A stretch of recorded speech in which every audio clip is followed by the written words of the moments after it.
तो कैसे हैं आप लोग? आई होप आप सब अच्छे होंगे।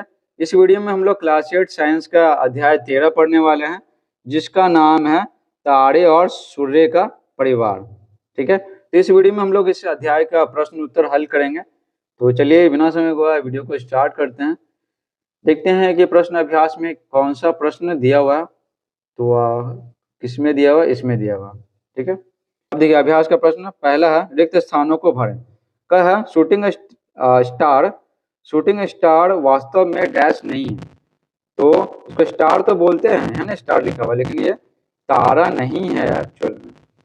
ख है तारों के ऐसे समूहों को जो कोई पैटर्न बनाता है डैश कहते हैं। तो उसको क्या कहते हैं? तारा मंडल कहते हैं, तारा मंडल। ठीक है, सूर्य से सबसे अधिक दूरी वाला ग्रह है। तो अंत में क्या होता है? अरुण वरुण होता है, तो वरुण हो जाएगा। ठीक है, घ है वर्ण में हल्का लाल प्रतीत होने वाला ग्रह है। तो वो ग्रह कौन सा है? मंगल है, मंगल। क्षुद्र ग्रह डैश तथा डैश की कक्षाओं के बीच पाए जाते हैं। तो किसकी कक्षाओं के बीच पाए जाते हैं? तो होता है मंगल। ठीक है, मंगल और बृहस्पति, बृहस्पति। ठीक है, आगे देखिए दूसरा सवाल यहाँ पे, स्तंभ ए के शब्दों का स्तंभ बी से उपयुक्त मिलान कीजिए। तो देखिए स्तंभ ए, तो पहले है बाह्यग्रह। ठीक है, बाह्यग्रह और आंतरिक ग्रह। ठीक है, तो बाह्यग्रह है ना, देखिए सूर्य का जो 4 गो ग्रह है, सूर्य से ले रहे हैं, तो 4 गो ग्रह को क्या बोलते हैं? आंतरिक ग्रह बोलते हैं। और बाकी जो अंतिम से 4 गो है ना, अंतिम से, उसको बाह्यग्रह बोलते हैं।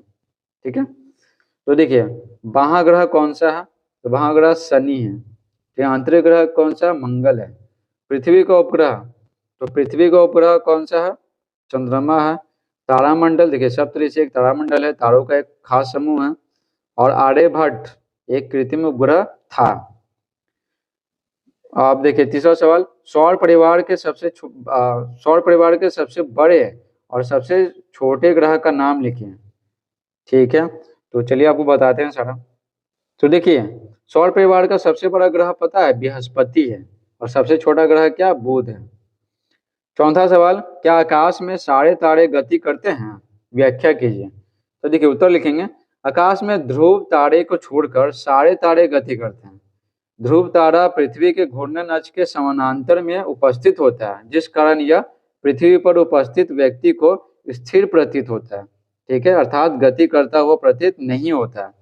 तो जैसे देखिए पृथ्वी ऐसे है, ठीक है, और इसका अक्ष ऐसे है, ठीक है, सीधा है। अब इसी अक्ष में क्या है ना, यहाँ पर है ना, यहाँ पर शूटिंग स्टार पर ध्रुव तारा होता है।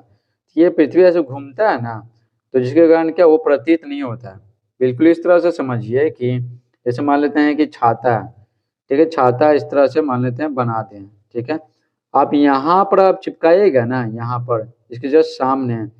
ठीक है, और इसको चिपकाइए कुछ कागज, और यहाँ पे चिपकाइए, यहाँ पे चिपकाइए। तो ये दोनों कागज है ना, ये कागज और ये कागज घूमता हुआ प्रतीत होगा, लेकिन जो ये कागज है ना, यहाँ पर जो चिपका है, यहाँ पर जो चिपका है ये वाला कागज, ठीक है, तो ये घूमता हुआ प्रतीत नहीं होगा। बिल्कुल वही हाल होता है यहाँ पर। ये जो अक्ष हो गया, ठीक है, पृथ्वी का अक्ष, और यहाँ पर क्या है?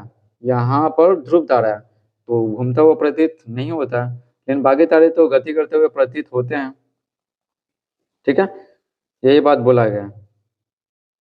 आगे देखिए पांचवा, तारों के बीच की दूरियों को प्रकाश वर्ष में क्यों व्यक्त किया जाता है? कोई तारा पृथ्वी से 8 प्रकाश वर्ष दूर है, इस कथन का क्या तात्पर्य है? देखिए उत्तर लिखेंगे, तारे अनेक लाखों किलोमीटर की दूरी पर होते हैं, इसलिए तारों के बीच की दूरियों को प्रकाश वर्ष में व्यक्त किया जाता है। क्योंकि प्रकाश वर्ष है ना, ये अत्यधिक दूरी का मात्रक है। ठीक है, बहुत अधिक दूरी का मात्रक है प्रकाश वर्ष। तो तारे क्या एक दूसरे से बोले लाखों किलोमीटर की दूरी पर रहते हैं, तो बस इसको प्रकाश वर्ष में मापते हैं।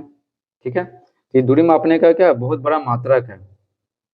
यदि कोई तारा पृथ्वी से 8 प्रकाश वर्ष दूर है, तो इसका अर्थ है कि प्रकाश एक वर्ष में ना जितनी दूरी तय करती है ना, उसके 8 गुना के बराबर दूरी पे है।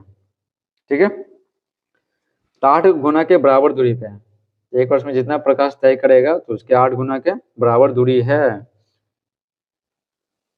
ठीक है, तो उसको इस तरह से भी कर सकते हैं कि इस तरह से अगर प्रकाश निकलेगा ना तो उसको 8 साल लगेगा पृथ्वी पे पहुंचने में, समझे? तो इस तरह से भी समझिए इसको।